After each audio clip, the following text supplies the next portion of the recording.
Hello नमस्कार दोस्तों, मैं चंदन और आप सभी का स्वागत करता हूं आपके अपने चैनल तूफान स्टडी मिल पे।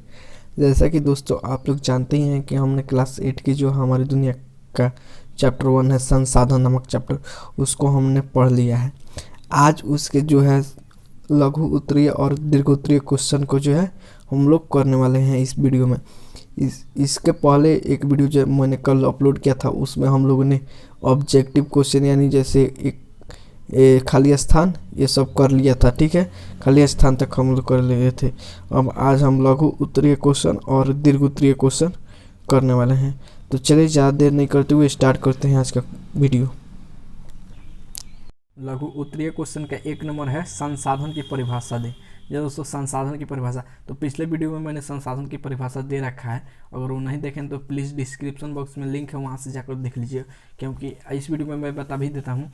देखिए, संसाधन मानवीय आवश्यकताओं को पूरा करने वाले सभी पदार्थ, जीव जंतु, वस्तु एवं पदार्थ क्या है, संसाधन कहलाती हैं। जी दोस्तों, मानवीय आवश्यकताओं को पूरा करने वाली सभी जीव जंतु, वस्तुएं एवं पदार्थ क्या है, संसाधन कहलाती है। जैसे भूमि, जल, विद्यालय, तालाब, खनिज, वायु, विद्युत इत्यादि, ये क्या है आपको संसाधन के प्रकार हैं। अब बात दोस्तों 2 नंबर क्वेश्चन है, संसाधन के वर्गीकरण का प्रमुख आधार कौन कौन से हैं। जी दोस्तों, संसाधन के वर्गीकरण का प्रमुख आधार कौन कौन से है, तो इसका जो राइट आंसर हो जाएगा आपको हो जाएगा ये कि संसाधन के वर्गीकरण के निम्नलिखित आधार हैं। अब वो कौन कौन से है, विकास एवं उपयोग, उत्पत्ति, उपलब्धता, वितरण और स्वामित्व। ये 5 आधार जो है आपको संसाधन के विभाजन यानी बंटवारे का जो है ये आधार माने जाते हैं। तो चलिए अब जानते हैं अगला क्वेश्चन। अगला क्वेश्चन कह रहा है प्राकृतिक संसाधनों के संरक्षण क्यों जरूरी है। जी दोस्तों, प्राकृतिक संसाधनों के संरक्षण क्यों जरूरी है, तो इसका जो राइट आंसर हो जाएगा देख लीजिए, कुछ इस प्रकार होगा। संसाधन संरक्षण की आवश्यकता, ये जो है आपको पॉइंट में हम करके लिखाए हैं, तो आप भी इसी तरह लिखिएगा। बढ़ती जनसंख्या की आवश्यकताओं को पूरा करना, भविष्य में कोई संकट ना आए इसलिए हमें संसाधन की संरक्षण करनी चाहिए। हमारी आने वाली पीढ़ी सुख शांति से रहे इसलिए हमें संसाधन की संरक्षण करनी चाहिए। हमें बीमारियों का सामना ना करना पड़े, भविष्य में भी हमारी आवश्यकताएं पूरी होती रहे। इन सभी बातों को ध्यान में रखकर संसाधन की, इन सभी कारणों की वजह से हम लोग को संसाधन की क्या करनी चाहिए, संरक्षण करनी चाहिए, यानी संरक्षण आवश्यक है। तो आशा करता हूँ कि ये बात भी समझ गए होंगे। अब चलिए अगला क्वेश्चन देखते हैं। अगला क्वेश्चन है नवीकरणीय संसाधन किसे कहा जाता है, उदाहरण के साथ लिखें। तो चलिए इसका भी आंसर देखते हैं। इसका आंसर कुछ इस प्रकार होगा, नवीकरणीय संसाधन वैसे प्राकृतिक संसाधन जिनकी पुनः पूर्ति की जा सकती है, वो क्या है, नवीकरणीय संसाधन कहलाते हैं। जैसे सौर ऊर्जा, पवन ऊर्जा इत्यादि क्या है, नवीकरणीय संसाधन की उदाहरण है। और इनकी जो है पुनः पूर्ति जल्दी से की जा सकती है, यानी जैसे सूर्य का प्रकाश खत्म नहीं होगा, आज हमने विद्युत में उसको सोलर सिस्टम के थ्रू हम लोग विद्युत बदल कर उसका उपयोग हम लोग कर रहे हैं। तो ये क्या हो गया, नवीकरणीय संसाधन के प्रकार हो गए। अब चलिए देखते हैं अगला क्वेश्चन। अब 5 नंबर क्वेश्चन है, प्राकृतिक संसाधनों के वितरण में असमानता के प्रमुख कारणों को लिखें। दोस्तों इसको भी हम लोग चलिए देखते हैं। 5 नंबर का आंसर है संसाधन के असमान वितरण के प्रमुख कारण है। कौन कौन से है, अक्षांशीय विस्तार, समुद्र तल से दूरी, समुद्र जल से तल की ऊंचाई, अस्थल स्वरूप इत्यादि सब क्या है आपको प्राकृतिक संसाधन के जो है असमान वितरण के जो है कारण है। तो आशा करता हूँ ये बात भी आप समझ गए होंगे। चलिए देखते हैं अगला क्वेश्चन। अगला क्वेश्चन है जो हमारा 4 का 1 है, यानी दीर्घ उत्तरीय का 1 नंबर क्वेश्चन, प्राकृतिक संसाधन का वर्गीकरण प्रयुक्त उदाहरण के साथ प्रस्तुत करें। तो इसका भी हम लोग राइट आंसर देख लेते हैं। इसका जो आंसर होगा दोस्तों थोड़ा लंबा होगा, लेकिन आपके लिए बहुत ज़रूरी है, इसको याद कर लीजिएगा। जैसे प्राकृतिक संसाधनों का वर्गीकरण निम्नलिखित आधार पर किया जाता है। एक में है विकास एवं उपयोगिता के आधार पर, एक कौन कौन से होते हैं, वास्तविक संसाधन और संभाव्य संसाधन। अब वास्तविक संसाधन के बारे में जान लीजिए। वास्तविक संसाधन क्या है, उन संसाधनों को कहा जाता है जिनकी कुल मात्रा ज्ञात होती है और इनका उपयोग उपलब्ध तकनीक की सहायता से की जा सकती है। जैसे एग्जाम्पल में पश्चिमी एशियाई का पेट्रोल, ऑस्ट्रेलिया का सोना इत्यादि। और उसके बाद आता है संभाव्य संसाधन। ये ऐसे संसाधन हैं जिनकी कुल मात्रा ज्ञात नहीं होती और ना ही वर्तमान तकनीक से इनका उपयोग किया जा सकता, तो इसलिए इन्हें क्या संभाव्य यानी भविष्य में उपयोग करने की संभावना। जैसे एग्जाम्पल में देख लीजिए केरल में मिलने वाले थोरियम तथा लद्दाख में पाया जाने वाला यूरेनियम, ये सब क्या है, संभाव्य संसाधन। अब उसके बाद उत्पत्ति के आधार पे, तो उत्पत्ति के आधार पे जैव अजैव होते हैं। तो जैव संसाधन, सजीवों से प्राप्त संसाधन को जैव संसाधन कहा जाता है, जैसे पेड़, फल, गाय से दूध इत्यादि, ये सब क्या हो गए, जैव संसाधन। अब उसके बाद आता है अजैव संसाधन, निर्जीवों से प्राप्त संसाधन को अजैव संसाधन कहा जाता है, जैसे खनिज, मिट्टी इत्यादि, ये सब क्या हो गए, अजैव संसाधन। अब उसके बाद आता है 3 नंबर में उपलब्धता के आधार पे, तो ये नवीकरणीय और अनवीकरणीय। तो नवीकरणीय संसाधन वैसे प्राकृतिक संसाधन हैं जिनकी पुनःपूर्ति की जा सकती है, जैसे सौर ऊर्जा, पवन ऊर्जा इत्यादि। और उसके बाद आता है अनवीकरणीय संसाधन। अनवीकरणीय संसाधन वैसे संसाधन हैं जिनकी भंडार सीमित है तथा इन्हें पुनः प्राप्त करने में हजारों लाखों वर्ष लग जाते हैं, जैसे कोयला, पेट्रोलियम इत्यादि।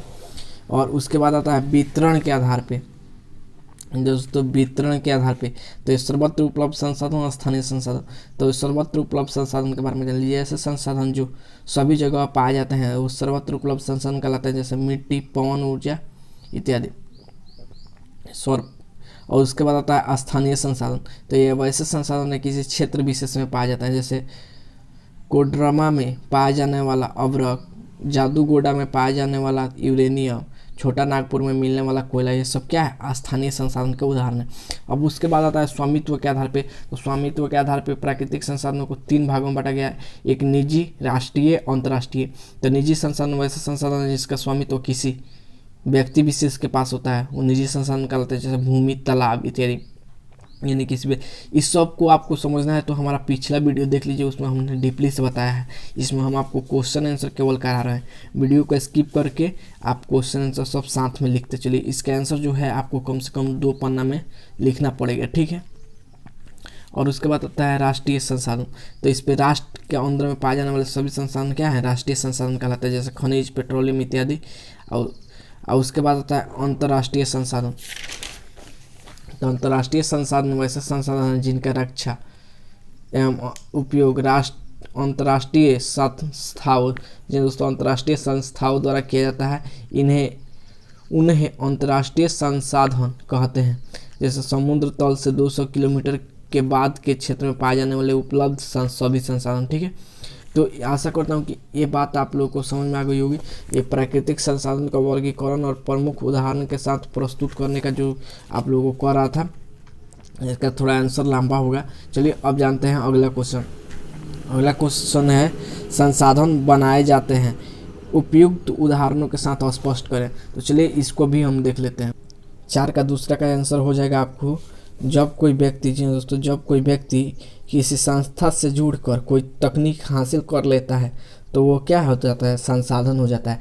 मानव कब संसाधन बनता है, जब उसके पास कोई तकनीक आ जाती है और किसी संस्था से जुड़कर वो तकनीक हासिल कर लेता है तो संसाधन बन जाता है।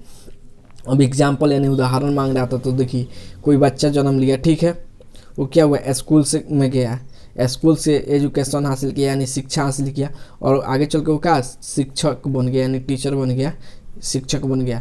तो ये सब क्या है, यहाँ पे वो तो पहले संसाधन नहीं था, संस्था से जुड़ा स्कूल से, वहाँ से क्या तकनीक क्या हासिल किया, एजुकेशन हासिल किया, जी हाँ दोस्तों, नॉलेज हासिल किया, और उसके बाद वो शिक्षक बन गया। तो ये बात भी आप लोगों को समझ में आ गई। चलिए अब जानते हैं अगला क्वेश्चन, जो कि यहाँ पर रखा 3 नंबर क्वेश्चन है। 3 नंबर क्वेश्चन कह रहा है आपका, संसाधन संरक्षण की आवश्यकता पर प्रकाश डालें। जी दोस्तों, संसाधन संरक्षण की आवश्यकता पर प्रकाश डालें। हमें संसाधन संरक्षण की क्यों ज़रूरत है, तो इसके बारे में भी चलिए जान लेते हैं। 3 नंबर क्वेश्चन का आंसर, इसका जो राइट आंसर हो जाएगा वो आपको यही हो जाएगा, संसाधन संरक्षण की आवश्यकता। इसको हमने बताया है, बढ़ती हुई जनसंख्या की आवश्यकताओं को पूरी करना, भविष्य में कोई संकट ना आए, हमारी आने वाली पीढ़ी सुख शांति से रहे, हमें बीमारियों का सामना ना करना पड़े, भविष्य में भी हमारी आवश्यकता पूरी होती रहे। ये सब क्या है, संसाधन संरक्षण की आवश्यकताएं हैं। इनको ध्यान में रखते हुए हमें संसाधन का कम से कम उपयोग करना चाहिए, गरज भर उपयोग करना चाहिए। जैसे मान लीजिए पानी को ले लीजिए, अगर पानी हम लोग अति दोहन करेंगे तो क्या होगा, जल संकट आएगी और प्रदूषित पानी हमें पीना होगा, और जब हम प्रदूषित पानी पिएंगे तो हमें बीमारी होगी। और वो तो अब इसलिए है कि जब हम प्रदूषित जल पिएंगे तो हमें क्या होगी, बीमारियों का सामना करना पड़ेगा।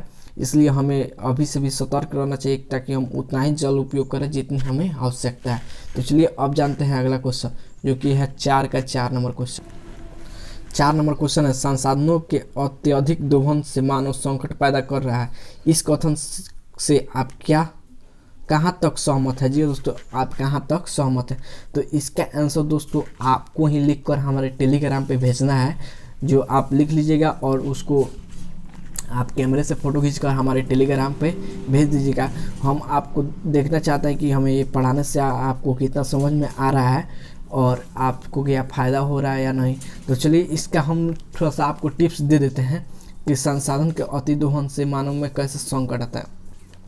जैसे मान लीजिए दोस्तों, कहाँ तक आप सहमत हैं? तो देखिए, जैसे कि मान लीजिए आप लोग संसाधन का अति दोहन, सिंपल उदाहरण जो कि आप दैनिक जीवन में देख रहे हैं, जल का ले लीजिए। जल का हम लोग क्या करते हैं? अति दोहन, यानी जहाँ पे है वहाँ के लोग अत्यधिक उपयोग कर रहे हैं। ठीक है, जैसे मान लीजिए हमारा गर्ज 1 लीटर पानी में चल जा रहा है, वहाँ हम 10 लीटर पानी का जो है कि आपको उपयोग कर रहे हैं। तो उससे क्या होगा? आने वाले समय में हमें जल संकट का सामना करना पड़ेगा। तो यहाँ पे क्या हुआ? हमने संसाधन का पहले ही अति दोहन कर दिया, जिससे आने वाले भविष्य में हमें क्या करना है? हमें जल संकट का सामना करना पड़ेगा। तो इस तरह आप लोग लिख सकते हैं कि जब हम किसी संसाधन की आवश्यकता से ज़्यादा उपयोग करते हैं, ठीक है, तो उससे हमें क्या होती है? भविष्य में उसका जो है पूर्ति नहीं हो पाता है, जिससे हमें काफ़ी समस्याओं का सामना करना पड़ता है। अब एग्जाम्पल में लिख दीजिएगा, जैसे जल का अगर हमें 1 लीटर से गरज चल जाने वाला है, 1 लीटर उपयोग करके हम अपनी आवश्यकताओं को पूरी करते हैं, वहाँ पे हम लोग 1 लीटर का यूज ना करके हम लोग 10 लीटर या 12 लीटर वहाँ पे खपत करते हैं, जिससे हमें आने वाले समय में जल संकट का सामना करना पड़ेगा और जिससे हमें क्या होगी? काफ़ी हमारे जीवन में जो होगी कठिनाइयाँ आएगी। तो आशा करता हूँ कि ये बात आप लोग समझ गए होंगे।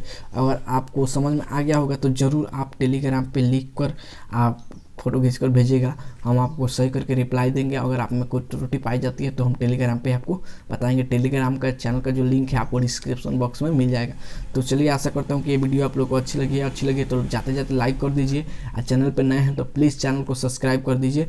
जय हिंद, मिलते हैं आपसे अपने अगले वीडियो में।